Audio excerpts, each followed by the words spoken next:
And that is one aspect, one facet of the question that Tommy is asking here.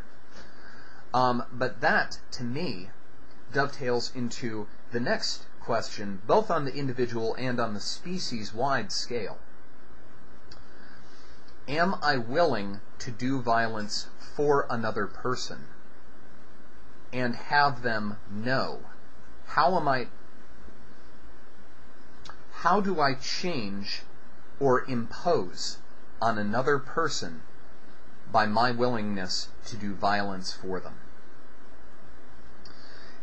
If I undertake a violent act on behalf of somebody else, I am not giving them the choice of whether or not that violent act is undertaken, or whether or not they believe their ethics indicate that the imposition of violence on their behalf was appropriate, was ethically resolvable.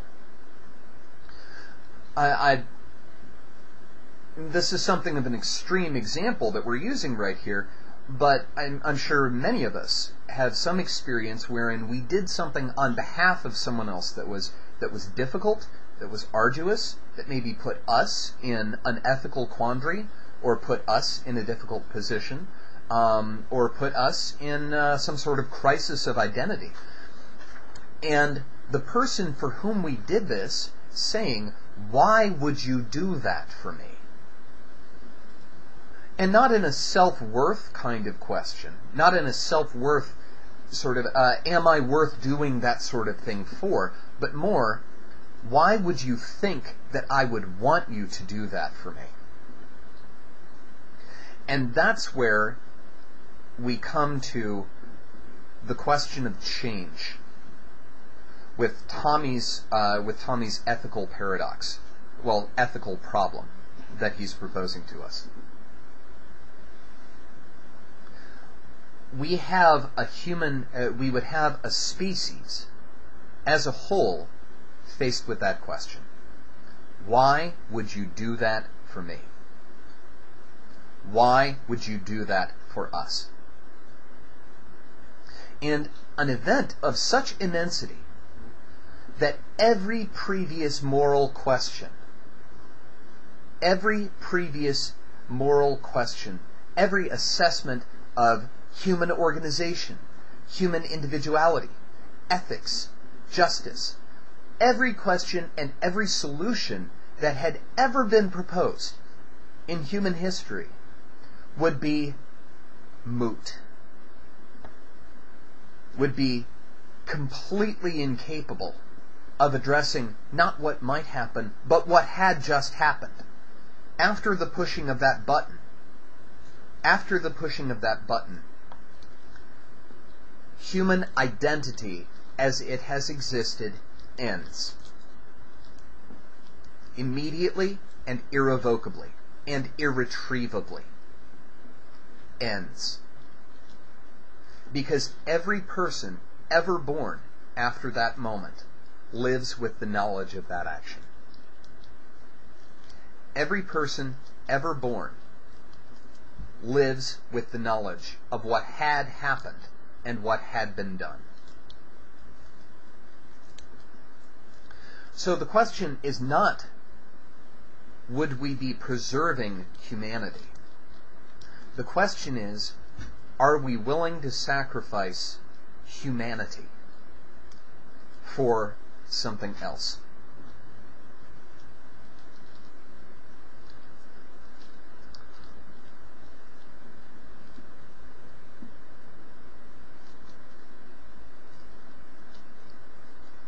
What that something else might be, we are completely incapable of assessing. We are completely incapable of imagining. A parody here, parity, not parody.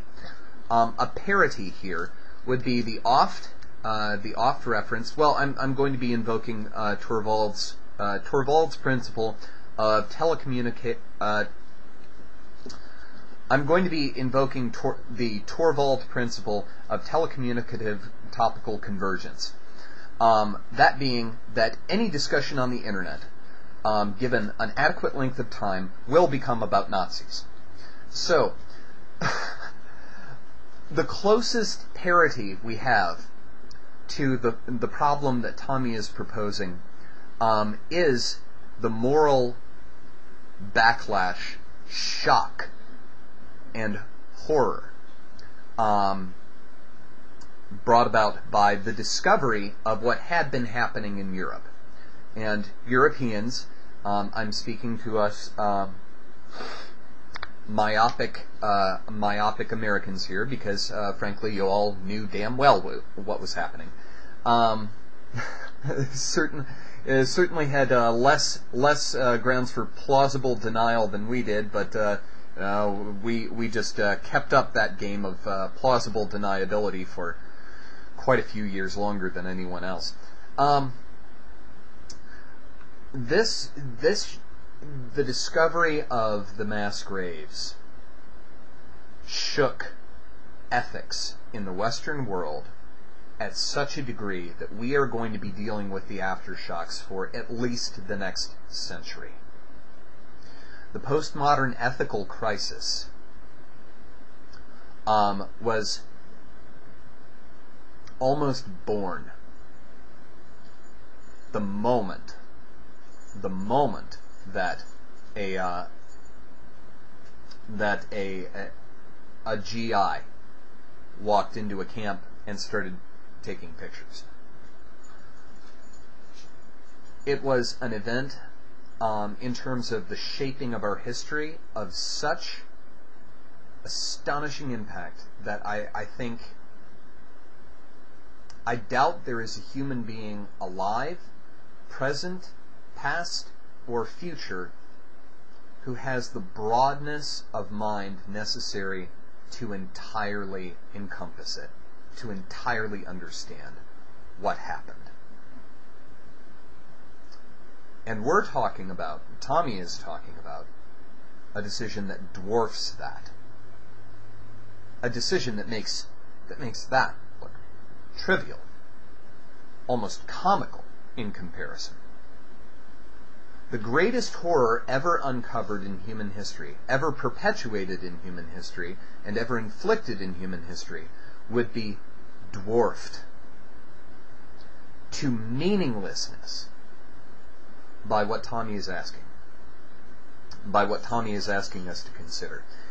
And in consideration, I would have to say that definitively human history would end the second that button was pushed.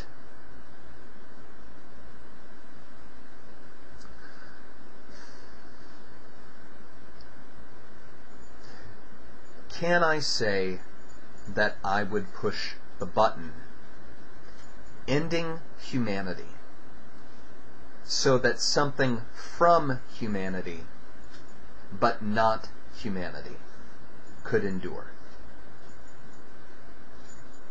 I honestly don't know.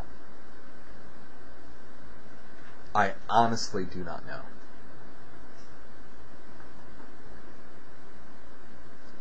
In that moment, every human being, myself, the people alive at the time, the people responsible for the decision, the people in ignorance of the decision, and every person born thereafter, has that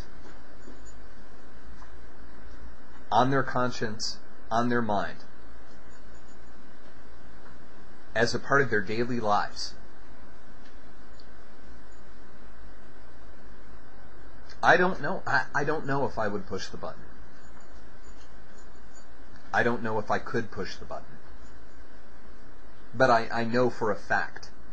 I know, and we have to be very clear when we're considering this little, this philosophical or ethical question. I know for a fact that what would exist after we could not intelligibly call human.